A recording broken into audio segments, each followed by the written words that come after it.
Hello everyone. Sorry, my self Gaurav. और हम लोग इस वीडियो में क्वेश्चन नंबर 41 से स्टार्ट करेंगे। तो चलिए समय की कमी को देखते हुए क्वेश्चन को सॉल्व करता हूँ। The specification required for a community to be declare as a scheduled tribe are. Option first is indication of primitive traits, ठीक है। Option second is distinctive culture, ठीक। Option third is shyness of contact with community at large. Option four is backwardness and geographical isolation. Okay, तो अगर आपको इस question को solve करना है, नॉलेज तो आपने पता ही होगा कि प्रिमिटिव ट्रेड्स जो आदिम ट्रेड्स जो होता है उसके बेसिस पे हम लोग जो है वो आदिम, सॉरी इस साइड से होगा फर्सी का। तो आदिम जो लक्षण होता है, प्रिमिटिव जो ट्रेड्स होते हैं उसके बेसिस पे हम लोग शेड्यूल ट्राइब का दर्जा देते हैं। और इंडिया में there are more than 700 group of schedule tribe. Okay, तो ये जनरल सा स्टेटमेंट नहीं लग रहा है, इंडिकेशन ऑफ प्रिमिटिव ट्रेड्स, हाँ भाई यही तो होना चाहिए। सेकंड इज डिस्टिंक्टिव कल्चर, हाँ ट्राइबल लोग का डिस्टिंक्टिव कल्चर होता भी है। Option third is shyness of contact with the community at large. आप लोग देखोगे ना, जो जंगल में रहते हैं जो ट्राइबल ग्रुप, प्रिमिटिव ट्राइब हो गए, जैसे बिहार में भी है, असुर है, बिरहोर है, ये सब प्रिमिटिव ट्राइब है, ठीक है। और फिर बैकवर्डनेस एंड जोग्राफिकल आइसोलेशन, ये तो होता ही है। तो all the four statement are looking general. तो इसमें क्या हो जाएगा ना कि जब आप देखने जाओगे तो 1, 2, 3 and 4 all will be the correct statement. Okay, all of the above will be correct statement. Okay, so now we will move on the Hindi part. इसमें क्या बोला जा रहा है एक बार देख लेते हैं हिंदी मीडियम स्टूडेंट्स के लिए। किसी समुदाय को अनुसूचित जाति के रूप में घोषित करने के लिए आवश्यक विशिष्टताएं हैं। आदिम, ऑप्शन वन इज आदिम लक्षणों के संकेत, हाँ सही। विशिष्ट संस्कृति, हाँ।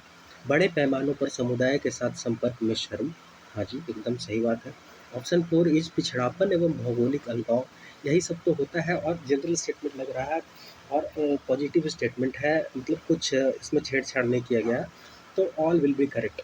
इसमें आप अगर नहीं भी आता है ना तो थोड़ा सा कॉमन सेंस लगा सकते हो कि हाँ भाई आदिम लक्षण तो होते ही है ना, प्रिमिटिवनेस है due to the lack of education, due to the lack of economic backwardness, due to the lack of literacy, और ये सब चीज़ों के कारण, तो साक्षरता कम होने के कारण, ये सब चीज़ होने के कारण इनको जो है एक विशेष समुदाय को अनुसूचित जनजाति के रूप में घोषित किया जाता है। ओके, सो इस पर्सपेक्टिव से क्या इम्पोर्टेंट हो जाता है, इस पर्सपेक्टिव से इम्पोर्टेंट हो जाता है जो पीबीटीजीज है वो particular vulnerable tribal group. Can anyone से how many numbers of PBTGs are found in India? तो 75 PBTGs found in India in 18 state, 18 state, और एक यूटी में कितने पाए जाते हैं? 75 particular vulnerable tribal group. Okay, अब इनको जो है ना, इनका क्या क्राइटेरिया है कि किस बेसिस पे इनको पीबीटीजीज बनाया जाता है। तो first criteria is population, population इनका स्टैगनेंट और डिक्लाइनिंग हो तब, पॉपुलेशन स्टैगनेंट और डिक्लाइनिंग हो तब। दूसरा, next question can be this, 4 option बना के आपको दे दिया जाएगा और पीबीटीजीज के बारे में पूछ लिया जाएगा ऐसा, ठीक है। हालांकि यूपीएससी ने इस क्वेश्चन को पूछा भी है पीबीटीजीज के बारे में। सेकंड इज टेक्नोलॉजी में, टेक्नोलॉजी में क्या होगा? टेक्नोलॉजी में ये प्री एग्रीकल्चर लेवल पे है, ठीक है, प्री एग्रीकल्चर लेवल पे है, ठीक है। इकोनॉमी इनका क्या होगा? प्री एग्रीकल्चर लेवल पे है। इकोनॉमी इनका क्या होगा? Economy will be subsistence, subsistence, subsistence economy, subsistence economy, मतलब अपना सिर्फ जीवन निर्वहन करने के लिए, गुजारा करने के लिए ये अपना काम करते हैं, ठीक है। इनका इकोनॉमी वहीं तक के है। तो ये 3-4 जो इम्पोर्टेंट चीज़ हमने देखा, उसको एक बार आप लोग दिमाग में रख लेंगे। Question can be framed with this statement: population stagnant होना चाहिए, जो और डिक्लाइनिंग होना चाहिए, लिटरेसी एक्सट्रीमली लो होना चाहिए, और उसके बाद क्या देखा हमने, इकोनॉमी लेवल जो है, इकोनॉमी जो है वो सब्सिस्टेंस लेवल का होना चाहिए। इसके बेसिस पे पर्टिकुलर वल्नरेबल ट्राइब को, पीवीटीसीज को दर्जा दिया जाता है। ये कब आया? तो 1973 में धेवर कमीशन, सॉरी 1973 में धेवर कमीशन के रिकमेंडेशन पे, धेवर कमीशन के रिकमेंडेशन पे पीवीटीसीज को पर्टिकुलर वल्नरेबल ट्राइब का दर्जा दिया गया। उसमें उसके बाद शुरू में कुछ ही को दिया गया, उसके बाद टोटल अभी नंबर 75 है। ओके, अब इस पर्सपेक्टिव से क्या इम्पोर्टेंट हो जाता है कि अभी जो बिहार का एक स्पेशल कैटेगरी का डिमांड है, तो स्पेशल कैटेगरी में भी कुछ क्राइटेरिया है। स्पेशल कैटेगरी का क्या क्या क्राइटेरिया होगा? तो एक सीजेबल पॉपुलेशन है जो शेड्यूल ट्राइब का होना चाहिए, ठीक है। उसके बाद इकोनॉमिक बैकवर्डनेस होना चाहिए। उसके बाद लैक ऑफ इंफ्रास्ट्रक्चर या वल्नरेबिलिटी होना चाहिए, जैसे फ्लड से अगर वो इफेक्टेड एरिया है वो होना चाहिए, और certain amount of hilly area, हिली टेरेन होना चाहिए, ठीक है। तो ये हो जाता है स्पेशल कैटेगरी का डिमांड से। ये मैंने इसलिए बताया क्योंकि Bihar was demanding for special status. Okay, Bihar special status का डिमांड कर रहा था, तो उसका ये सब क्राइटेरिया है, और this can be a question. Okay, तो उसके लिए हम लोग को जानना पड़ेगा स्पेशल कैटेगरी स्टेटस कब आया। तो special status category for the states, certain states, तो ये आया फिफ्थ फाइनेंस कमीशन का रिकमेंडेशन पे, ठीक है। गडगिल फार्मूला पे इसको इम्प्लीमेंट किया गया। फर्स्ट फर्स्ट थ्री स्टेट आपको याद रखना ज़रूरी है, जो कि होगा, पहला इज जम्मू कश्मीर, उसके बाद आसाम, उसके बाद नागालैंड। तो जनवरी पड़ता है ना, तो जैन हो जाएगा। फर्स्ट इज जे एंड के, second is Assam, third is Nagaland. उसके बाद अभी तो बहुत सारे स्टेट में हैं, north east state, almost all जो नॉर्थ ईस्ट स्टेट है, सिक्किम भी, तो वो भी है, उत्तराखंड एंड हिमाचल। तो there are how many states? I think there will be 10 state. So first state will be J and K, तो अब यूटी हो गया। Okay, J and K, UT हो गया। उसके बाद क्या हो गया? उसके बाद हिमाचल, हिमाचल, उसके बाद UK, Uttarakhand, and all the north east state, north east state, ये क्या हो जाएंगे? ये स्पेशल कैटेगरी स्टेट में हो जाएंगे। यहाँ पे क्या होता है ना कि स्पेशल कैटेगरी जब स्टेटस मिल जाता है, तो कोई भी सेंट्रल स्पॉन्सर्ड स्कीम में जो भी है, या सेंट्रल सेक्टर स्कीम में तो 100% सेंटर ही करता है, तो सेंट्रल स्पॉन्सर्ड स्कीम में 90% will be funded by central government. Okay, तो यही इम्पोर्टेंट था। अब बाकी आप लोग देख लोगे बिहार के पर्सपेक्टिव से, बहुत और भी चीज़ें बहुत इम्पोर्टेंट चीज़ें हैं, जैसे कि कर्पूरी ठाकुर, कर्पूरी ठाकुर का आप लोग बताओगे, स्वामी जयंती मनाई गई है, उनको भारत रत्न भी मिला है। तो कितना तारीख को उनका बर्थडे है, और स्वामी जयंती कब मनाई गई? मैं बता दे रहा हूँ, 24 जनवरी, इजी टू रिमेंबर, 24 जनवरी 2024 को कर्पूरी ठाकुर का 100 जयंती मनाया गया। Okay, so now we will move to the next question. This is the 42 question. Question number 42. Okay, from which country the Indian Constitution has taken reference for the idea of fundamental rights? बताओ भाई, कहाँ से आया idea of fundamental rights? ये आता है, option A is United States of America, option B is United Kingdom, option C is Canada, option D is Ireland. तो ये आता है यूएस के, United States of America constitution के बिल ऑफ राइट्स से, बिल ऑफ राइट्स से आता है, जिसको मैग्ना कार्टा भी बोला जाता है, मैग्ना कार्टा ऑफ राइट्स भी बोला जाता है। अब आप हमको बताओगे कि यूके से क्या क्या लिया गया है, यूनाइटेड किंगडम से क्या क्या लिया गया है? यूनाइटेड किंगडम से लिया गया है पार्लियामेंट्री गवर्नमेंट, पार्लियामेंट्री गवर्नमेंट कहाँ से लिया गया है? यूके से लिया गया। और क्या लिया गया है? Single citizenship, single citizenship. और क्या लिया गया है? Cabinet system, cabinet system. और क्या लिया गया है? Prerogative writs. ओके, तो प्रेरोगेटिव रिट्स भी वहीं से लिया गया है, यूके का यूके से, ठीक है, प्रेरोगेटिव रिट्स। ओके, और क्या लिया गया है यूएस से? Bicameralism. Okay, bicameralism मैं लिख देता हूँ, bicameralism, bicameralism. Okay, bicameralism, ये सब यूके से लिया गया। तो एग्जामिनेशन पर्सपेक्टिव से these are the important thing, और ये आपको याद होना चाहिए, याद क्या, रटा हुआ होना चाहिए।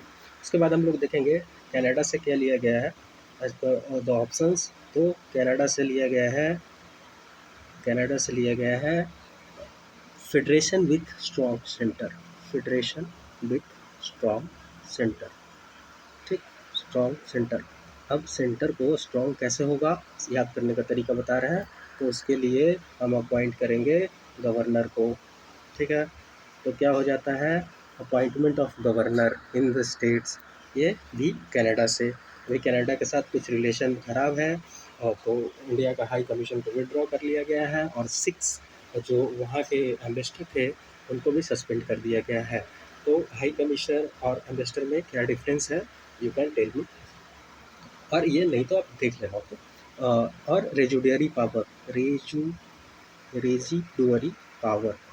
अब रेजिडुअरी पावर क्या होता है? वैसा पावर जो 7 शेड्यूल में मेंशन नहीं है, उस पे पावर दिया जाता है पार्लियामेंट को कि आप लॉ बना सकते हो।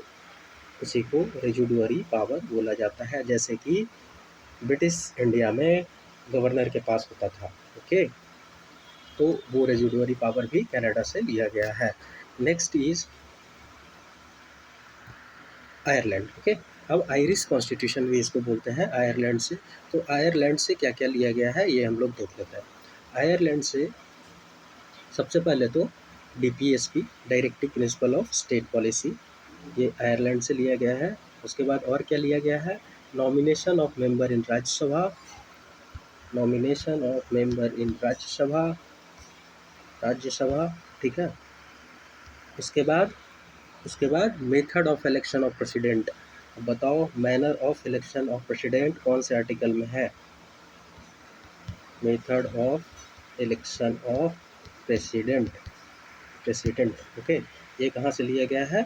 तो आयरलैंड से, ठीक है। तो ये manner of election of president is mention in article 55। Okay, 55 में प्रेसिडेंट का इलेक्शन का मेंशन है, ठीक है।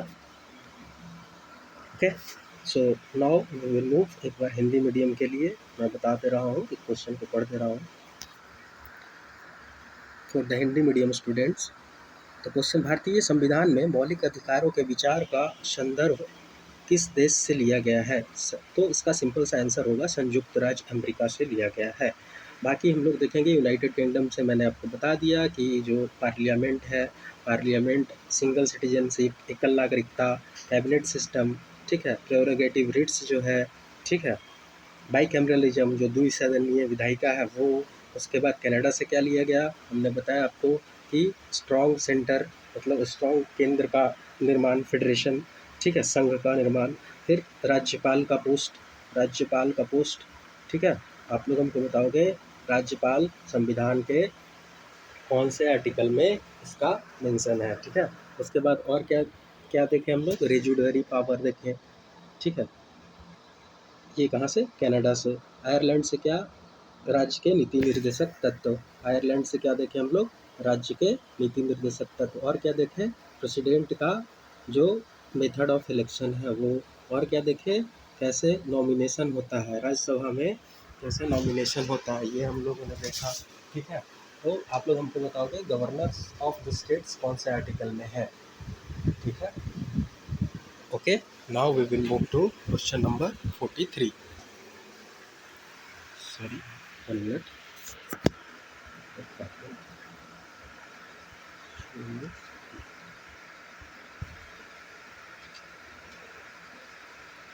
Question number 43 is saying untouchability is abolished. Untouchability is abolished by which article of the Indian Constitution? अब वन टचेबिलिटी जो है वो किस जो अस्पृश्यता अस्पृश्यता हिंदी मीडियम स्टूडेंट के लिए कौन सा अनुच्छेद के द्वारा समाप्त किया गया? ठीक है, तो ऑप्शन ए इज आर्टिकल 15। बताओ भाई आर्टिकल 15 किसको बोलते हैं? आर्टिकल 15 में किस चीज़ का मेंशन है अनुच्छेद 15 में? तो option B is article 70, option C is article 22, option D is article 14। ठीक है, तो इसका सिंपल सा आंसर होगा आर्टिकल 17 में मेंशन है अनटचेबिलिटी का। ओके, तो आर्टिकल 15 क्या बोलता है? आर्टिकल 15 सेज दैट कि provision on discrimination on the ground of religion, race, caste, sex, place of birth। ठीक है, religion, race, caste, sex, place of birth, ये आर्टिकल 15 में बोलता है। कैन एनीवन से कि आर्टिकल 15 और आर्टिकल 16 में क्या डिफरेंस है जो प्रोविजन के ग्राउंड दिए गए हैं? तो आर्टिकल 15 तो प्रोविजन कर रहा है और इसी के थ्रू जो है एजुकेशन, जो आर्टिकल 15(4) है ना, उसके थ्रू एजुकेशन में रिजर्वेशन का प्रोविज़न है। ठीक है, किसके थ्रू? 15 आर्टिकल 15 सब क्लाउज 4। ठीक है, और आर्टिकल 16 सब क्लाउज 4 के थ्रू क्या मिलता है? ये रिजर्वेशन इन एम्प्लॉयमेंट। लेकिन द ग्राउंड ऑफ प्रोविजन और स्टेट कैन नॉट डिस्क्रिमिनेट, दोनों में ये डिफरेंस है कि आर्टिकल 16 जो है ना, आर्टिकल 16 में जो डिसेंट और residence are two criteria on which article 16 जो है उसमें थोड़ा ये दो क्राइटेरिया जो है एक्स्ट्रा है उसमें। इसमें भी प्लेस ऑफ बर्थ है। ठीक है, religion, race, caste, sex, place of birth, लेकिन descent and residence are two another criteria on which state can not discriminate in article 16। मतलब नौकरी देने में ऐसा नहीं बोल सकता है कि आप यूपी के हैं तो आप बिहार में नौकरी नहीं करेंगे, except some state. Only one exception is Andhra Pradesh. और parliament can make law. Okay, तो पार्लियामेंट तो कुछ भी कर सकता है ना भाई, कोई तो हायर लेजिस्लेटिव बॉडी है। तो ये आंध्र प्रदेश के लिए था, लॉ ऑफ तेलंगाना। और अभी का आप लोग देख लेना। तो now we will move to option C, article 22। Article 22 में क्या बोला जाता है? आर्टिकल 22 जो है ना, प्रोटेक्शन देता है कि protection against which? Arrest and detention. Arrest and detention के लिए ये क्या करता है? प्रोटेक्शन देता है। ठीक है, तो आर्टिकल 22 जो है ना, ये इसका सब क्लॉज देख लेना आप लोग, 21, 22, 23, 24, क्योंकि इससे PYQs पूछा गया है। नहीं तो मैं अगर सॉल्व करवाऊंगा PYQs तो मैं आपको बताऊंगा। Article 14 is what? Article 14 is right to equality, equality before law. Equality before law, equality before law is taken from where? Equality before law taken from Britain. अब आप लोग बताओगे प्रोसीजर एस्टैब्लिश्ड बाय लॉ कहाँ से लिया गया है? तो equality before the law UK से लिया गया है। ऐसे याद रखेंगे, बिफोर तो ब्रिटेन, बिफोर ब्रिटेन। ठीक है, और प्रोसीजर एस्टैब्लिश्ड बाय लॉ, ठीक है, ये कहाँ से लिया गया है? तो ये लिया गया है जापान से। ओके, तो now we will move to question number 44। Hindi माध्यम के लिए मैंने बता दिया कि भारतीय संविधान के किस अनुच्छेद के द्वारा अस्पृश्यता को समाप्त किया गया है? तो द आंसर वाज आर्टिकल 17, अनुच्छेद 17। ठीक है, किस अनुच्छेद के द्वारा अस्पृश्यता को समाप्त किया गया है? तो now we will move to question number 44। The authority to determine the number of judges in High Court rests with which of the following entities? तो option A is chief minister of the state, नहीं भाई, chief minister of the state कभी नीतीश कुमार को देखे हो बिहार के chief minister को कि अपॉइंट कर रहे हैं जजेज को? नहीं। Option B is prime minister Narendra Modi को कभी आपने देखा है कि वो अपॉइंट कर रहे हैं? नहीं। Sorry sorry sorry sorry sorry sorry, wait, the I actually I got confused. तो द authority of determine the number of जजेस को डिटरमाइन करने का जो हाई कोर्ट का जजेस का डिटरमाइन करने का है, वो किस एंटिटीज़ के पास है? चीफ मिनिस्टर तो नहीं डिटरमाइन कर सकता है, प्राइम मिनिस्टर नहीं डिटरमाइन कर सकता है। हाँ, आप फंसोगे यहाँ पे, जैसे कि मेरे को सुप्रीम कोर्ट दिमाग में चल रहा था, तो मैं पार्लियामेंट को क्लिक करके चलाया। तो अगर सुप्रीम कोर्ट की बात आए तो द authority is lies in the hand of the parliament, but in the case of the high court the authority lies in the hand of president. अब आप हमको बताओगे कि क्या कॉन्स्टिट्यूशन जो है वो फिक्स्ड करता है टेन्योर ऑफ जजेस को? तो इसका answer will be no. Constitution constitution doesn't fix fix tenure of the जजेस, फिक्स टेन्योर ऑफ द जजेस। ओके, ऐसा स्टेटमेंट दे दे तो ऐसा नहीं है। अब बताओ कि हाई कोर्ट का जो एज है वो 60 to 62 ईयर्स, जो 60 to 62 ईयर्स है। पहले रिटायरमेंट का एज जो था वो 60 ईयर्स था, वो 62 कौन से कॉन्स्टिट्यूशनल अमेंडमेंट एक्ट के थ्रू लाया गया? तो the answer will B 15 constitutional amendment act 1963। 15 constitution amendment act 1963 के थ्रू ये जो 60 साल पहले उम्र था उसको रिटायरमेंट का, उसको बढ़ा के 62 साल कर दिया गया। सुप्रीम कोर्ट का जो जजेस का टेन्योर का है वो कब का है? तो वो 65 ईयर्स तक के है। ओके, सो यह इसमें हम लोगों को यही इम्पोर्टेंट था। और अनदर क्वेश्चन इज कि एक क्वेश्चन है कि कौन से अमेंडमेंट एक्ट के थ्रू जो जो हाई कोर्ट के जजेस हैं, जो हाई कोर्ट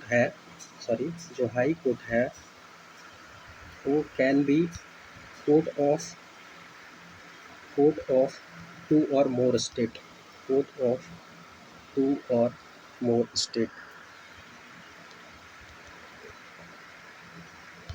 तो the answer will be 7th constitutional amendment act. This can be a question कि कौन से अमेंडमेंट एक्ट के बाद जो है वो हाई कोर्ट जो है वो टू और मोर स्टेट के लिए एक जज जो है उसको अपॉइंट किया जा सकता था।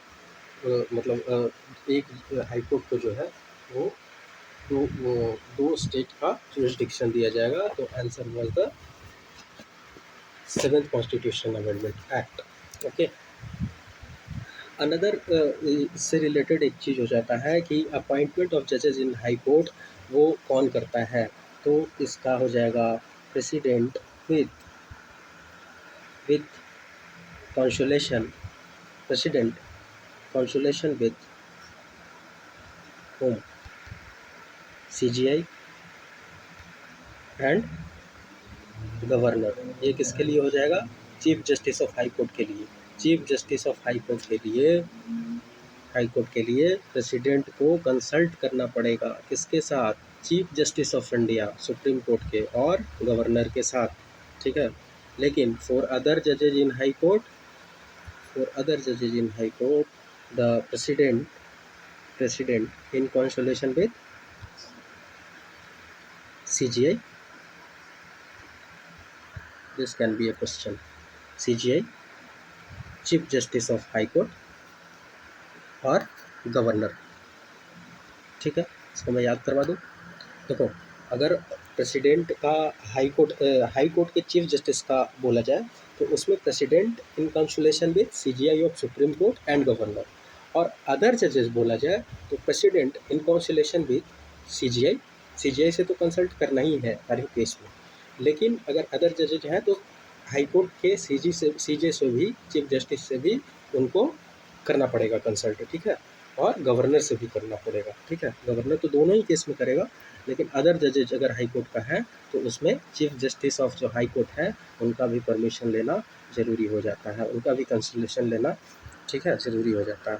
आगे का क्वेश्चन में हम लोग देखेंगे कि किस तरह से कंसोलेशन और कंकरेंस का जो है वो time to time in the जजेज case it has evolve. Okay, so question number 45 is कि the fifth schedule deals with the governance and protection of the interest of which specific group of people.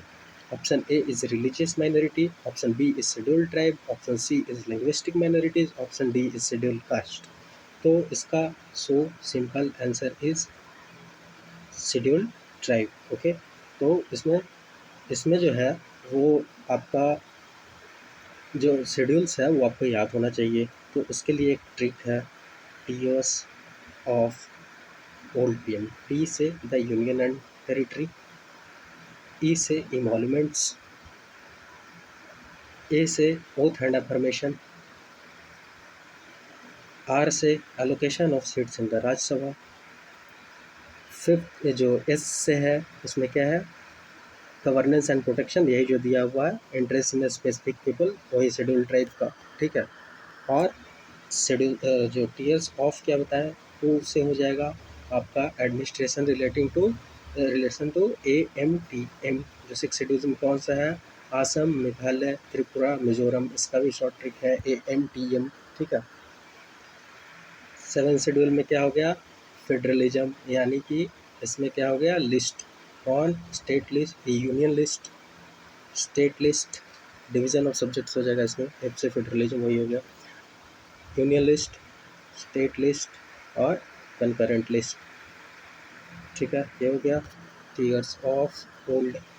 Eight में क्या हो जाएगा, eight में हो जाएगा official language. कितना है ऑफिशियल लैंग्वेज, 22, 23, 24 बताओगे आप लोग ऑफिशियल लैंग्वेज। इसके बाद टीयर्स ऑफ ओल्ड पीएम, ठीक है। नाइन्थ में क्या हो जाएगा, नाइन्थ शेड्यूल में ओल्ड लैंग्वेज हो गया ना, सॉरी टेंथ, टेंथ में क्या हो जाएगा, टेंथ में आपका हो जाएगा anti defection law, anti defection law. 11 schedule में क्या हो जाएगा, पंचायत, पीएम है ना, और 12 में क्या हो जाएगा, म्यूनसिपैलिटीज़, ठीक है। तो इस तरह से, अच्छा 9 शेड्यूल एक रह गया ना, 9 शेड्यूल में क्या हो जाएगा, 9 शेड्यूल वही जो फर्स्ट कॉन्स्टिट्यूशनल अमेंडमेंट एक्ट से आया था, जो कि उसमें क्या दिया गया था, लैंड रिफॉर्म्स, ठीक है, लैंड रिफॉर्म्स, OL, एल जो है उससे लैंड रिफॉर्म्स हो जाएगा। ओके, सो नेक्स्ट इसमें आप लोग देख लोगे article special provision regarding schedule caste and schedule tribe which is given in which part of constitution,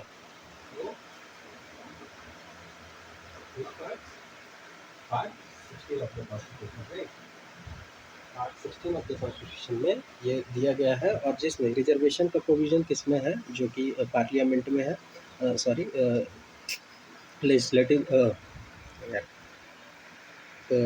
Lok Sabha में वो आर्टिकल 330 के थ्रू है, 330 के थ्रू है। और जो लेजिस्लेटिव असेंबली है उसमें कहाँ है, किसमें है, विधानसभा में 320 332 में, ठीक है। तो एक बार हम लोग इसको हिंदी में देख लेते हैं। यार थोड़ा सर में दर्द होने के कारण कुछ उल्टा पुल्टा कभी कभी निकल जा रहा है, माफ़ कर देना आप लोग, ठीक है। तो Hindi for the Hindi medium students, 5वीं अनुसूची किस विशिष्ट समूह के लोगों को शासन और हितों की सुरक्षा से संबंधित है, तो ये जो है वो अनुसूचित जनजाति, अनुसूचित जनजाति, ठीक है। अभी 330 आप लोग को बताया, 330 इसमें आरक्षण दिया गया है, इसमें दिया गया है आरक्षण, तो आरक्षण दिया गया है इससे लोकसभा में और राज्य में कहाँ पे दिया गया है, राज्य में दिया गया है शेड्यूल कास्ट और शेड्यूल ट्राइब दोनों के लिए है, ठीक है। तो ये 332 में शेड्यूल ट्राइब अनुसूचित जाति और अनुसूचित जनजाति के लिए ये हो जाएगा विधानसभा में। तो बहुत इंपॉर्टेंट आर्टिकल है, इसको आप लोग याद करके रखोगे। So with this we will move to और एक क्वेश्चन का आंसर आप लोग बताओगे मुझे कि जो national commission of schedule caste किस में है, national commission of schedule tribe किस में है। ठीक है, मैं हिंट दे रहा हूँ, 338, 338 ए, 338 बी, 338 सी तो होगा ही नहीं। चलो आर्टिकल सॉरी क्वेश्चन नंबर 46। आज 50 तक के ही करेंगे, ढंग से इकोनॉमी को अच्छे से फ्रेश से करेंगे, बिकॉज थोड़ा सा सर में मेरा पेन है। Okay, article 40 sorry question number 46, in which case did supreme court of India give for first time the doctrine of basic structure of the constitution. Option A is Golaknath versus state of Punjab, option B is Kesavananda Bharati versus state of Kerala, option C is Minerva mill versus union of India, option D both and A and B. तो इसमें थोड़ा सा confusive statement is both A and b, but if you know about the Kesavananda Bharati case, जिसमें first time क्या हुआ, doctrine of basic structure को apply किया गया। इसमें क्या किया गया था, इस फर्स्ट टाइम जो है वो, देखो क्या होता है ना, गोलकनाथ केस में मैं एक बार बता दे रहा हूँ, Shankari Prasad case was first case, Shankari Prasad case was first case, ठीक है, जो 1951 में आता है। ठीक है, तो इसमें जो है फर्स्ट कॉन्स्टिट्यूशनल अमेंडमेंट एक्ट को चैलेंज किया जाता है। ठीक है, फर्स्ट केस को फर्स्ट केस जो है ये जो रिलेटेड है, जिसमें जो फर्स्ट कॉन्स्टिट्यूशनल अमेंडमेंट एक्ट को चैलेंज कर देता है, और इसमें कोर्ट बोलता है कि पार्लियामेंट को पावर है कि वो अमेंड कर सकता है any part of the constitution. ठीक है, ये शंकरी प्रसाद में बोलता है। लेकिन फिर उसके बाद कोर्ट का किरकिरी होता है, उसके बाद जो है जो नेक्स्ट केस जो होता है वो Golaknath versus state of Punjab. तो Golaknath versus state of Punjab में ना, ये केस कब का है, 1967 का है। ठीक है, Golaknath versus state of Punjab. तो इस केस में ना, जो कोर्ट सुप्रीम कोर्ट बोलती है कि अमेंडमेंट जो even by amendment parliament cannot limit the fundamental right. ठीक है, तो ये इसको हम लोग first case of judicial activism भी बोलते हैं। तो इसके रिस्पॉन्स में क्या बोलती है कि आप नहीं कर सकते, जब कोर्ट बोलती है कि अमेंडमेंट के थ्रू पार्लियामेंट नहीं लिमिट कर सकता है, क्या नहीं कर सकता है, can not limit the far, क्योंकि शंकरी प्रसाद केस में ना बहुत किरकिरी हुआ था। ठीक है, तो इसमें फिर जो है इसके रिस्पॉन्स में गवर्नमेंट लाती है 24th and 25th constitutional amendment act. मैं एक बार बता दे रहा हूँ, जिसमें आर्टिकल 13 में क्लॉज 4 को जोड़ा जाता है और बोला जाता है कि amendment of the constitution is beyond the scope of judicial review. बताओ कितना बड़ा चीज़ बोल दिया, amendment of the constitution is beyond judicial review, beyond judicial review. ठीक है, तो और क्या करता है, चेंजेस करता है आर्टिकल 368 में, और बोलता है कि प्रोसीजर ऑफ अमेंडमेंट से उसको 368 का आर्टिकल को पावर ऑफ द अमेंडमेंट कर देता है, power of amendment and procedure. Means मतलब जब तक नेहरू जिंदा था ना, तो पार्लियामेंट और इसका टसल चलते रहता है, और ये प्रेसिडेंट को मैंडेटरी करता है 368 के थ्रू कि you will have to give assent to the amendment bill. ठीक है, और क्या करता है, 368 का क्लाउज 3 जोड़ता है। ठीक है, सब बता दे रहा हूँ मैं इस पर्सपेक्टिव से, थोड़ा सा दिमाग में रख लोगे तो कोई मतलब कोई हानि नहीं होगा। सेइंग दैट कि आर्टिकल 13 जो है सेल मतलब कि nothing in the article 368 clause 3 will apply to, nothing will apply to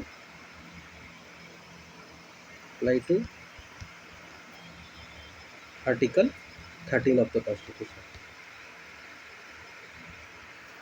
ठीक, फिर 25 कॉन्स्टिट्यूशनल अमेंडमेंट एक्ट आता है। ठीक है, जो कि इसमें क्या था ना कि कोई भी लॉ जो कि gives effect to the directive in 39B और 39C, 39B और 39C को जो डायरेक्टिव देता है, शैल नॉट मतलब उसको चैलेंज नहीं किया जा सकता है इस ग्राउंड पे कि आर्टिकल 14, 19 और 31 को वो वायलेट कर रहा है। ये था 25th अमेंडमेंट एक्ट। 24th तो मैंने बता ही दिया, प्रोसीजर ऑफ अमेंडमेंट को, पावर ऑफ अमेंडमेंट बताना। उसके बाद क्या करना, आर्टिकल 13 सब क्लॉज 4 जोड़ना, ठीक है। उसमें यही बोल देना कि अमेंडमेंट ऑफ द कॉन्स्टिट्यूशन तो है ही नहीं जुडिशियल रिव्यू के मतलब इस पे। तो इसी को चैलेंज करने के लिए केशवानंद भारती केस 1973 आता है। तो केशवानंद भारती केस में किसी चीज़ को दोनों 24 और 25 को चैलेंज किया जाता है। कोर्ट अफेंड कर लेता है, बोलता है चलो ठीक है, लेकिन हम देंगे तुमको बेसिक स्ट्रक्चर। बेसिक स्ट्रक्चर वही होगा जो हम बोलेंगे, ठीक है। जो भी चीज़ को बोलेंगे वो बेसिक स्ट्रक्चर हो जाएगा। उसके बाद ये 1973 का केस है, फेमस केस है, और इसमें बहुत सारा चीज़ और भी दिया गया है। हम लोग के पास ऐसे समय नहीं है अभी डिस्कस करने के लिए, बाद में कभी कर लिया जाएगा। उसके बाद क्या होता है, मिनर्वा बिल केस आता है, ठीक है। तो मिनर्वा मिल केस में जो ये है वो सबसे पहले इसी चीज़ में इसको जो है मिनर्वा मिल केस के थ्रू फर्स्ट केस जो है जहाँ डॉक्ट्रीन हैज़ अप्लाइड, ठीक है। मिनर्वा मिल केस में बेसिक ऑफ स्ट्रक्चर जो डॉक्ट्रीन है वो फर्स्ट इसी में अप्लाई होता है, डॉक्ट्रिन अप्लाई, ठीक है। और इसमें 368 और 368 का सब क्लॉज 4, 368 का सब क्लॉज 4 और 5 को डिलीट कर दिया जाता है, ठीक है। और जुडिशियल रिव्यू को बोला जाता है यही मिनर्वा मिल केस में कि जुडिशियल रिव्यू ही बेसिक स्ट्रक्चर है, नो कर लो पार्लियामेंट खेला। जुडिशियल रिव्यू ही बेसिक स्ट्रक्चर है भैया, बेसिक स्ट्रक्चर है। इतना जानने का ज़रूरत मेंस पर्सपेक्टिव से पड़ेगा, लेकिन हम लोगों ने इसको एक बार समराइज़ कर लेते हैं कि क्या क्या बोला गया। Golaknath state versus state of Punjab में फर्स्ट जो शंकर प्रसाद केस में जो जजमेंट दिया गया था उसको जो है उसको क्या किया गया, उसको मतलब जो पार्लियामेंट का जो पावर अनलिमिटेड था उसको लिमिट कर दिया गया और बोला कि even by amendment parliament can not amend the fundamental right, okay. उसके बाद in the response of the this judgement government brought to amendment, that is famous amendment, that is 24th constitutional amendment act and 25 constitutional amendment act. और उसी को challenge किया जाता है Keshavanandan Bharati case में। Court उसको अफेंड कर लेती है। उसके बाद कोर्ट अपना डॉक्ट्रिन ऑफ बेसिक स्ट्रक्चर देती है और वही बेसिक स्ट्रक्चर को फर्स्ट टाइम अप्लाई किया जाता है 368 क्लाउज सब क्लाउज 4, 365 सब क्लाउज 5 को हटाने में।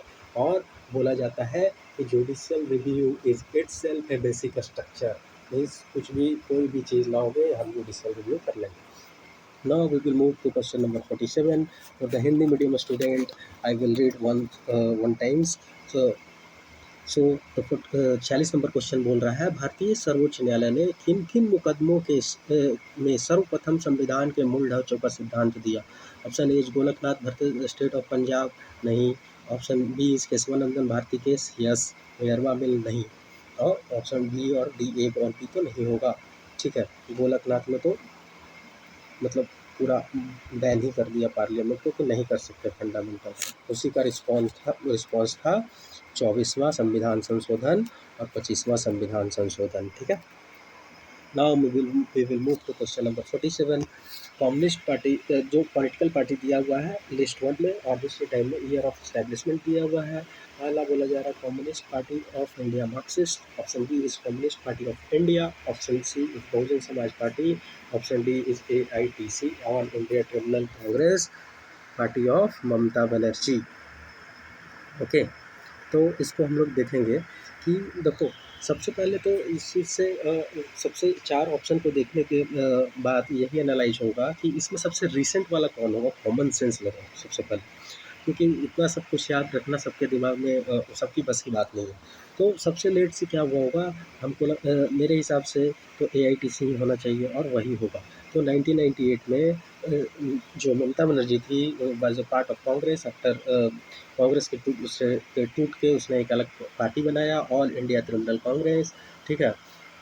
तो ये 1998 में जब हम लोग देखेंगे कि option D is matching with option 2, तो हम लोग कहाँ पे पहुँच जाएंगे, हम लोग पहुँच जाएंगे ऑप्शन सी और डी, दो ही में हम लोग को दिखा रहा है कि इसी में डी को 2 के साथ मैच किया गया है। तो फिर हम लोग आगे बढ़ेंगे और CPI को देखेंगे। फिर बसपा को देखेंगे, ठीक है।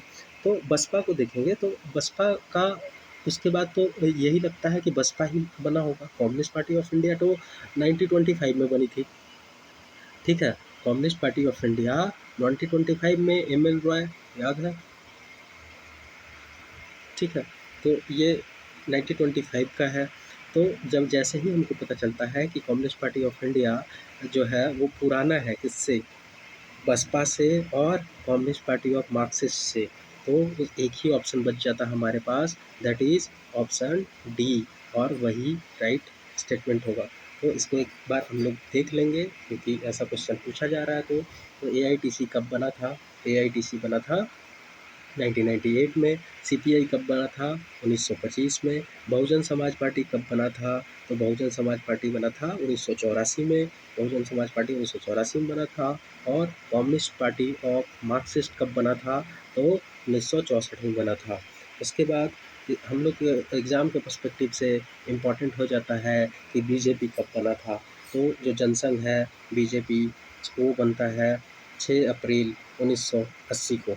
6 अप्रैल 1980 को बीजेपी बनता है, ठीक है। उसके बाद बिहार की कुछ जो इम्पोर्टेंट पार्टियां हैं उनको हम लोग देख लेंगे। आरजेडी कब बनता है? RJD in the leadership of Lalu Yadav, ये बनता है 1997 में। This can B next year this year question कि बिहार के पॉलिटिकल पार्टी को दे दिया जाए कि बताओ इसका कब कब कौन सा क्या हुआ था। फिर जेडीयू कब बनता है? जेडीयू बनता है 2003 में, 30 अक्टूबर 2003 को, ठीक है। ये इम्पोर्टेंट हो जाता है।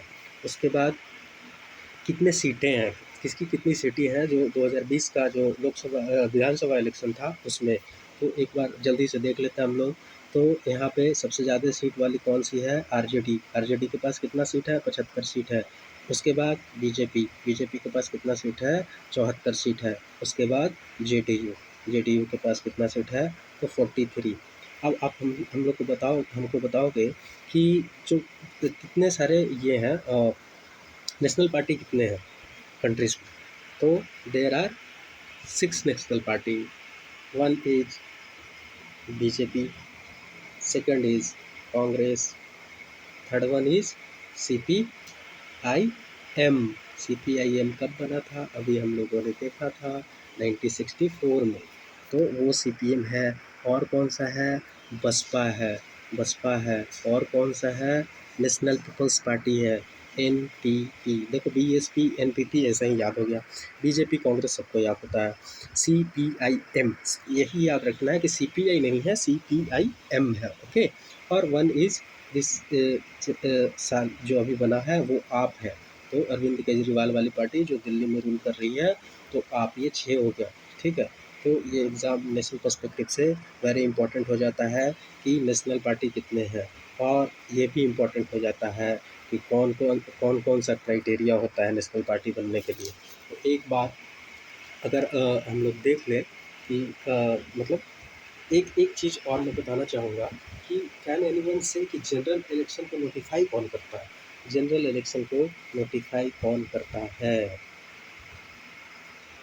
Option A is election commission, option two is CGI, option three is president, option four is none of the above.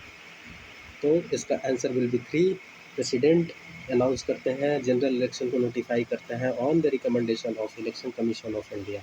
और स्टेट में स्टेट लेजिस्लेटिव असेंबली को who will notify? Governor will notify, but not then 6 month earlier.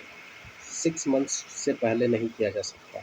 6 month से पहले election का date, मतलब ऐसा नहीं कि इलेक्शन का डेट अनाउंस करा दिए और उसके बाद साल भर के बाद इलेक्शन, नहीं, 6 मंथ के अंदर में आपको इलेक्शन करवाना होगा, ठीक है। और आपको आचार संहिता के बारे में पता ही होगा कि जैसे ही इलेक्शन का डेट अनाउंस होता है तो आचार संहिता लग जाता है, ठीक है। फिर हम लोग देख लेंगे थोड़ा सा जल्दी जल्दी में कि कौन सा जो है, जैसे कि हम लोग पार्टी देख रहे थे इस क्वेश्चन में, तो जो पार्टी का जो रजिस्ट्रेशन है वो पावर किसके पास है? तो जो इलेक्शन कमीशन है उसके पास है रजिस्ट्रेशन का पावर। ये किसमें मेंशन है? इम्पोर्टेंट ये होता है। ई इम्पोर्टेंट ये किसमें मेंशन है, तो ये मेंशन है, बताओ, option A is RPA 9050, option 2 is RPA 9051। तो ये है RPA 9051 में section 29A। Section 29 mains perspective से इंपॉर्टेंट है, प्रीलिम्स पर्सपेक्टिव से इतना इंपॉर्टेंट नहीं है। सेक्शन 29A में registration of political party, section 29B में क्या, चंदा, डोनेशन, कंट्रीब्यूशन रिसिप्ट, ठीक, कंट्रीब्यूशन रिसिप्ट। 29C में बताना होगा कि कहाँ से पैसा लिए, declaration, declaration of donation receipt, declaration of donation receipt, ये बताना होगा 29C के थ्रू।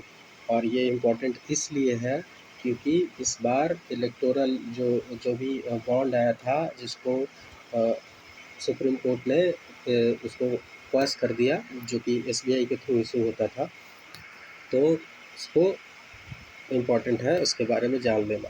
अब स्टेट पार्टी बनने के लिए 3 क्राइटेरिया और नेशनल पार्टी बनने के लिए 3 क्राइटेरिया।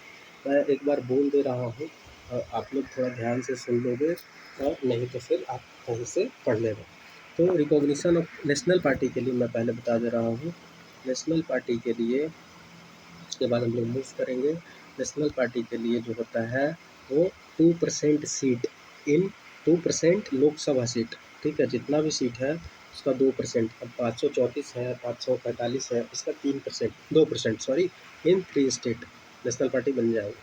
अब बताओ 2% कितना होता है, अगर 545 सीट है तो 2% हो जाएगा, 5 2 10, 10 और 10 और 1, 11 सीट। 11 सीट आप लेके आ जाओ 3 स्टेट में, हम आपको नेशनल पार्टी का स्टेटस दे देंगे, ठीक है।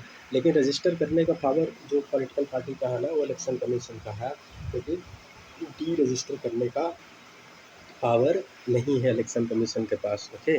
तो पहले हम लोग नेशनल पार्टी देख रहे थे, वो देख लेते हैं। क्या देखें हम लोग, 2% ऑफ सीट्स इन 3 स्टेट, 11 को सीट लेके आओ भाई अप्रॉक्स, इन 3 स्टेट में, जनरल इलेक्शन में, ठीक है, लोकसभा में, लोकसभा में, रिमेंबर इट, इन लोकसभा।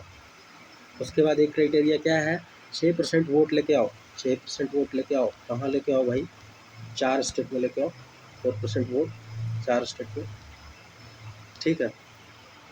और और क्या करो, और जीतो, क्या जीतो, लोकसभा इलेक्शन या विधानसभा इलेक्शन, 4 गो सीट, ठीक है, 4 सीट जीतो लोकसभा एंड विधानसभा में, एनी स्टेट में, कोई भी स्टेट में 6% वोट लाओ, और क्या करो, 4 लोकसभा सीट जीतो, ठीक है। दे देंगे हम तुमको 6% वोट इन 4 स्टेट। पहला क्या था, 2% सीट इन 3, 2% 3, ठीक है। और 6 4 देखो, 3 दूना 6, 2 दूना 4, ठीक है, ऐसे करके थोड़ा मल्टीप्लाई कर लो, ऐसे करके याद कर लो, 2 3 6 और इधर 2 दूना 4, ठीक है। तो ये हम लोगों ने देख लिया। और देखो दूसरा क्राइटेरिया देखा, 6% वोट इन 4 स्टेट, और तीसरा क्या देखा कि 4 Lok Sabha seat in any state, ठीक है। तो हम लोग ये 3 देख लिया। अब स्टेट पार्टी के लिए क्या होगा, स्टेट पार्टी के लिए, कन्फ्यूज़ तो नहीं हो रहे हो यार, मैं एक बार बोल देता हूँ, लिख नहीं रहा हूँ, सुन लो। स्टेट पार्टी के लिए 4 और मोर स्टेट, ठीक है, स्टेट पार्टी के लिए 1 seat for 25 allocated seat in state, 1 seat लाना होगा, 25 वो एलोकेटेड, 25 एलोकेटेड सीट है स्टेट में, तो 6% वोट लाना होगा लोकसभा एंड लोकसभा असेंबली में, plus 1 Lok Sabha and 2 legislative assembly seat, या 8% वोट इन लोकसभा या लेजिस्लेटिव असेंबली, ठीक है। ये आप लोग पढ़ लेना, एज सच मेंशन लिखा हुआ अच्छे से लक्ष्मीकांत में, तो एक बार वो सही से हो जाए। Now we will move to question number 48। 48 में क्या बोला जा रहा है, तो एक बार देख लेते हैं। Under which articles the speaker can allow, under which articles the speaker can allow any member of the house to speak in his her mother tongue, बताओ। Article 1 is article option 1A is article 110 sub clause 1, article B is 1122 sub clause 2, option C is article 120 sub clause 1, option D is both A and B. तो 110 में क्या दिया हुआ है, 110 में क्या दिया हुआ है, कुछ मनी बिल से रिलेटेड दिया हुआ है, ठीक है। आर्टिकल 112 बताओगे आप लोग कि आर्टिकल 112 क्या है। तो article 112 is annual financial statement. Article 112 में क्या दिया गया है, तो डेफिनेशन ऑफ मनी बिल दिया गया है। तो जैसे ही आर्टिकल 110 आ जाएगा तो इसको तो हम लोग आराम से एलिमिनेट कर सकते हैं ना। अब बच गया क्या, आर्टिकल 122 एंड 123, ठीक है, सॉरी 122 और 120। तो 122 में ये जो है वो इसमें रिस्ट्रिक्ट किया गया है, इसको रिस्ट्रिक्ट कर दिया है कोर्ट को, कि कोर्ट जो है वो प्रोसीडिंग्स ऑफ पार्लियामेंट में जो है वो इंक्वायर नहीं कर सकता है। On court can not inquire in proceedings of parliament, so simple. और ये 121 क्या बोलता है कि पार्लियामेंट में ही डिस्कस करेगी। देखो याद करने का तरीका बता रहा हूँ, पार्लियामेंट जो है 121 में बोल रही है कि वो डिस्कस नहीं करेगी। देखो लिख देता हूँ, 121 में पार्लियामेंट कोर्ट का कोई डिसीजन को डिस्कस नहीं करेगी। 122 में कोर्ट को बोला जा रहा है कि कोर्ट तुम पार्लियामेंट का कोई डिसीजन को डिस्कस नहीं करोगे। तो जैसे ही ये देखा जा रहा है, और ये 122 सब क्लाउज 2 डाल दिया है, इससे क्या मतलब होता है यार, मतलब इससे बच्चा को डराने के लिए है। 121 इसको देख के डरना नहीं है, 120 ये सब क्लाउज 1 डाल के क्या ही करना चाह रहे थे। तो आर्टिकल 120 सब क्लाउज 1 एग्जामिनर बस ये डराने के लिए डाल रहा है कि सब क्लाउज डाल के। तो इसका सिंपल सा स्टेटमेंट, सिंपल सा answer will B article 120 sub clause 1। इसी में बोला जाता है कि स्पीकर अलाउ कर सकता है कोई भी मेंबर को, ठीक है, तो अपना मदर टंग में बोले। वो 120 में है। 121 हम लोगों ने देखा, 121 में क्या देखा हम लोगों ने, parliament can not discuss the any decision of the court, ठीक है। और 122 में हम लोग क्या देखा कि कोर्ट जो है वो पार्लियामेंट के प्रोसीडिंग को डिस्कस नहीं करेगा, ठीक है। यही हिंदी माध्यम वाले स्टूडेंट, एक बार मैं इसको पढ़ दे रहा हूँ, आप लोग देख लो। आज हम लोग 50 तक ही कर पाएंगे इस वीडियो में। आर्टिकल 48 की स्कीम अनुच्छेदों के अंतर्गत अध्यक्ष सदन के किसी सदस्य को उसकी मातृभाषा भाषा में बोलने की इजाज़त दे सकता है। आर्टिकल 110 डेफिनेशन डिफाइन कर रहा है, मतलब परिभाषित कर रहा है, परिभाषा परिभाषा है डेफिनेशन ऑफ मनी बिल। अब मनी बिल का परिभाषा तो आपको पता होगा ना, इसमें अबोलिशन ऑफ टैक्सेस वगैरह यही सब होता है। और आप लोगों ने देखा कि अनुच्छेद 122 में क्या बोला गया, अनुच्छेद में न्यायालय को बोला गया है कि न्यायालय तुम जो है न्यायालय न्यायालय न्यायालय तुम जो है डिस्कस नहीं करेगा पार्लियामेंट का प्रोसीडिंग को, ठीक है, पार्लियामेंट के प्रोसीडिंग को तुम नहीं डिस्कस करेगा। और 121 में बोला गया था कि ए पार्लियामेंट तुम नहीं डिस्कस करेगा उसका न्यायालय का कोई भी जजमेंट को, ठीक है। तो बच के आर्टिकल 120 ए 1 2 तो होगा ही नहीं है। कल नहीं पता चल गया कि 110 तो मनी बिल है, 110 मनी बिल है तो अनुच्छेद 110 तो कैसे ही होगा, पॉसिबल ही नहीं है। तो एक स्टेटमेंट तो आपको पता होना चाहिए कि 110 इसमें आपसे यही जानने का मेनली कोशिश कर रहा है, अगर ये गया तो ये गया, बच गया ये, तो 122 तो वो मतलब होगा ही नहीं। 122 अगर थोड़ा सा भी आइडिया है तो आप ऐसे भी 50-50 50-50 पे पहुंच जाओगे। और इसका द आंसर विल बी अनुच्छेद 120 sub clause 1। Okay, now we will move to question number 49।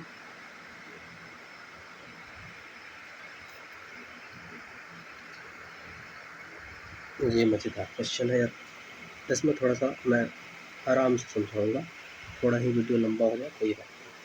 Consider the following statement about the collegium system, ठीक है, स्टेटमेंट को ध्यान से पढ़ते हैं।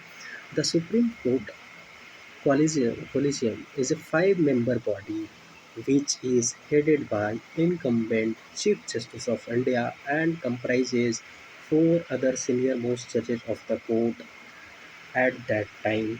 Okay, थोड़ा सा 5 मेंबर है तो आपका ध्यान चाहिए, जैसे कि मैंने बताया है, डाटा हो फैक्चुअल हो, योर माइंड शुड बी, मतलब आपका कान थोड़ा सा खड़ा होना चाहिए, ठीक है। Option B is the parliament by law has evolve the collegium system. बताओ भाई, लाने का कोशिश तो किया था, कौन सा अमेंडमेंट एक्ट था? 99 का चक्कर। तो इसको तो गलती कर ही सकते हो, 99 का चक्कर लगा तो। ऑप्शन 3 इज द जजेज of supreme court and high court are appointed only through the collegium system. जहाँ भी ओनली आए थोड़ा सा तो इसको अंडरलाइन करना चाहिए, एक बार देखना चाहिए। लेकिन ये तो सही बात है कि कोलिजियम सिस्टम के थ्रू ही ये अपॉइंट होता है। चलो नहीं आता है, आगे देखते हैं हम। Option 4 is the collegium system was introduced in the year 1993। सबसे पहले हम लोग इसको घेरा डालेंगे। उसके by justice P N Bhagwati. चलो हाँ ठीक है, इसका नाम नहीं गलत देगा एग्जाम में। इन द लैंडमार्क फर्स्ट जजेज केस। बताओ, फर्स्ट जजेज केस कब हुआ था? यही चक्कर है। इन द यहाँ तक के सही दिया, P N Bhagwati. The collegium system was introduced in the year 1993 by the justice P N Bhagwati in the landmark, not first, second judgement, second जज केस। देखो बोल रहा हूँ ना, ऐसे ही गलती करवाता है एग्जामिनर। यहाँ तक के स्टेटमेंट को इसने सही लाया, उसके बाद सीधा यहाँ पे क्या कर रहा है, सेकंड की जगह फर्स्ट दे दे रहा है। हुआ 1993 में है। मैं अभी आप लोग को हटवाऊँगा, तीनों हटवाऊँगा। तो देखो बच क्या जाता है, जैसे ही पता चल जाता है कि पार्लियामेंट तो एक बार कोशिश किया तो चला गया। जब पार्लियामेंट एक बार 1999 में 1999 कॉन्स्टिट्यूशनल अमेंडमेंट में, तो उसको लोगों ने प्रयास कर दिया, तो पार्लियामेंट तो कोशिश कर ही नहीं पाया, एक बार किया भी तो चला गया। तो ऑप्शन 2 इज़ इनकरेक्ट, तो ये नहीं होगा। अब ऑप्शन 1 तो पता है कि ऑप्शन 1 5 मेंबर है कोलिजियम में, ये पता होना चाहिए। और ऑप्शन 3 जो है, सॉरी, ऑप्शन 3 जो है, द जजेज of the supreme court and high court only are only appointed through the collegium system. हाँ तो ये एकदम सही स्टेटमेंट है। तो वन इसमें थोड़ा सा नॉलेज लगेगा, क्योंकि आपको 3 स्टेटमेंट जो है ना, 3 वो पता होना चाहिए, ठीक है। आप एलिमिनेट कहाँ पे कर रहे हो? ऑप्शन 2 को कर रहे हो, और कहाँ पे कर रहे हो? 4 तो एक ही में दिया हुआ है ना। तो चलो हम लोग देखते हैं इस क्वेश्चन को। देखो मैं क्या दिखाया ना, 4 को यहाँ से हट गया, यहाँ पे 4 कैसे हटा? क्योंकि the collegium system was introduced in the year 1993, P N Bhagwati थे उसमें, ठीक है, कोई दिक्कत नहीं। लेकिन लैंडमार्क के सेकंड जजेस केस था, ठीक है। तो हम लोग फर्स्ट जजेस केस देखेंगे। तो फर्स्ट जजेस केस जो था, तो कब हुआ था? पहला जज केस, उसको एस पी गुप्ता केस भी बोलते हैं, वो हुआ था 1982 में। इसमें क्या बोला कि कंसोलेशन, देखो ये इवोल्यूशन ऑफ जैसे मतलब ये कोलिजन सिस्टम एक तरह से हम लोग अभी पढ़ रहे हैं। तो उसमें क्या है कि कंसोलेशन जो है ना, उसमें बोला गया कि कंसोलेशन डजंट मीन कंकरेंस, मतलब कंसोलेशन का मतलब कंकरेंस नहीं है, ठीक है। लेकिन वही सेकंड जजेस केस में जो है, वो कंसोलेशन मीन्स कंकरेंस बोल दिया गया, ठीक है। कंसोलेशन मीन्स कंकरेंस बोल दिया गया, ठीक है। और इसमें जो है जो भी सीजीआई बोलेंगे, उसमें प्रेसिडेंट जो है जो भी रिकमेंडेशन करेंगे वो कंकरेंस होगा, सिर्फ कंसोलेशन नहीं होगा। कि प्रेसिडेंट अपॉइंट करते समय सिर्फ कंसल्ट करेंगे और उनका एडवाइस जो है वो बाइंडिंग नहीं होगा। तो ये सेकंड जजेस केस था। और इसमें सेकंड जजेस केस में जो 1993 में advocates on record versus union of India, इस केस को यही बोला जाता है, advocate on records versus union of India. इसमें क्या बोला जाता है कि दो जो है, एक सीजीआई होगा और दो अनदर जजेज होंगे, ठीक है। 2 अनदर जजेज होंगे जो कि ओपिनियन करेंगे सीजीआई को, ठीक है। और उसके बेसिस पे प्रेसिडेंट जो है वो अपॉइंट करेंगे। और इसमें कॉन्सुलेशन को कंकरेंस बना दिया गया, ठीक है। उसके बाद आता है थर्ड जजेज केस। थर्ड जजेज केस कब होता है? 1998 में होता है थर्ड जजेज केस, ठीक है। थर्ड जजेज केस, उसमें क्या बोला जाता है? कंसुलेशन ऑफ प्लूरलिटी ऑफ जजेज, ठीक है। मतलब टू 4 जजेज होंगे, जो यही क्वेश्चन जो ऑप्शन 1 में पूछा जा रहा है इस क्वेश्चन के। The supreme court collegium is 5-member body which is headed by incumbent CGI and comprises 4 other senior most judges। यही आया था 1998 में, सॉरी थर्ड जजेस केस में। और इसमें क्या बोला गया कि 4 जज होगा, 4 जज, और एक क्या होगा, एक होगा आपका सीजीआई, एक सीजीआई होगा।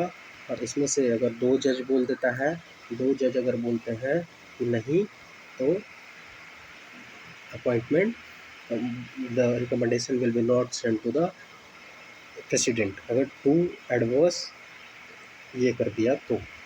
लेकिन ये हाई कोर्ट का केस में 2 ही जज का ये होता है, 2 सीनियर मोस्ट जजेस का कोलिजियम होता है। तो अब बताओगे आप लोग कि क्वालिफिकेशन क्या होता है सुप्रीम कोर्ट के जज बनने के लिए।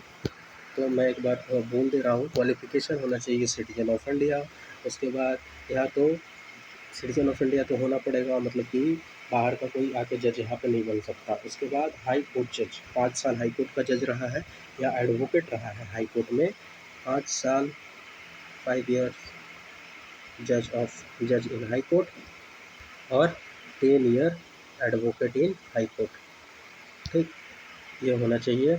और क्या होना चाहिए, डिस्टिंग्विश्ड जूरिस्ट होना चाहिए, डिस्टिंग्विश्ड जूरिस्ट, ये भी, इसका भी अपॉइंटमेंट हो सकता है। ठीक है, लेकिन हाई कोर्ट के सेंस में डिस्टिंग्विश जूरिस्ट का कोई कंसेप्ट एज सच नहीं है। अब रिमूवल ऑफ जजेस कैसे होता है, तो रिमूवल ऑफ जजेस के लिए 2/3 जो है वो present and voting plus 50% of majority होना चाहिए पार्लियामेंट में।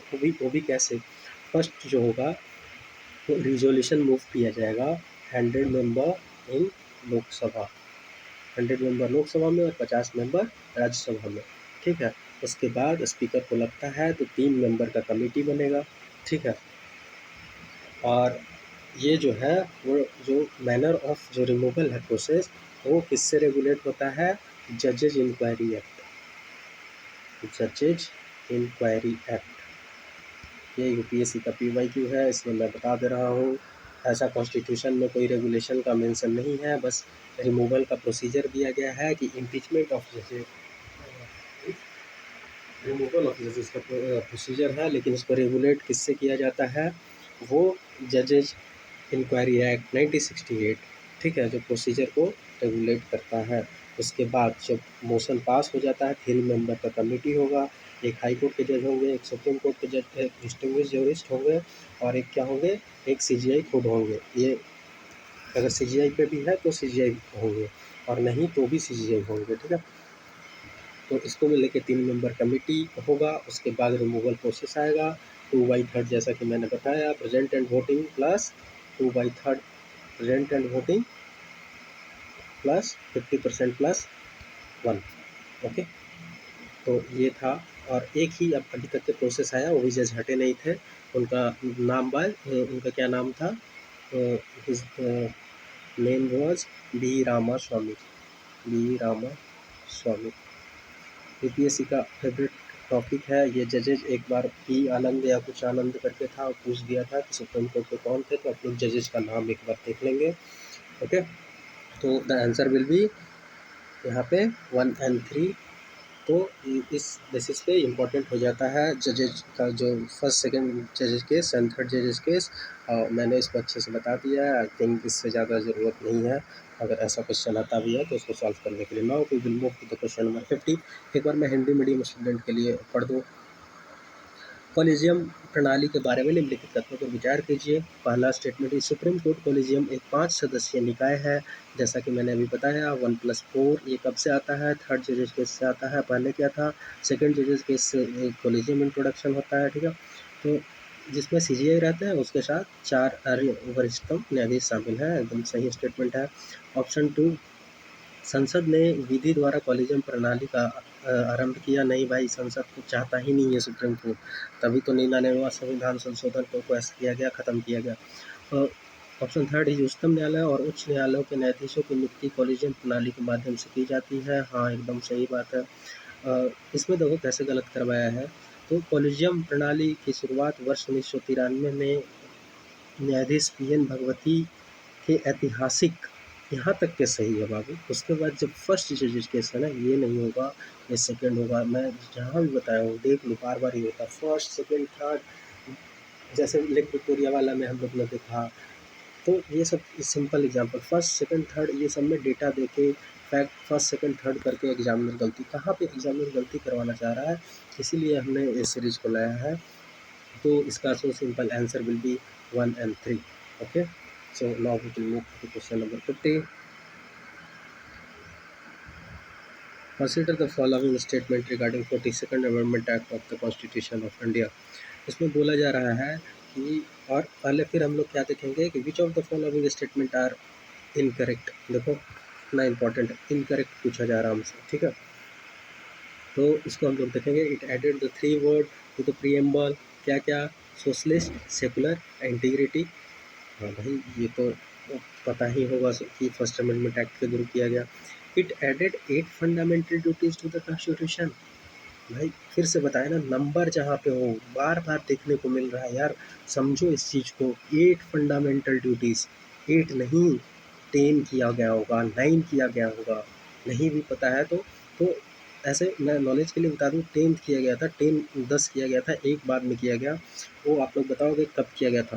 तो यहाँ पे स्टेटमेंट 2 में कुछ डिफरेंस लग रहा है, चलो नहीं पता है आगे बढ़ते हैं। It added the new directive principle, that is article 49, article 39A, article 43A and article 47। भाई आर्टिकल 47 जहाँ पे ABC लगा हुआ है ना, उसी को कहीं से ऐड किया गया।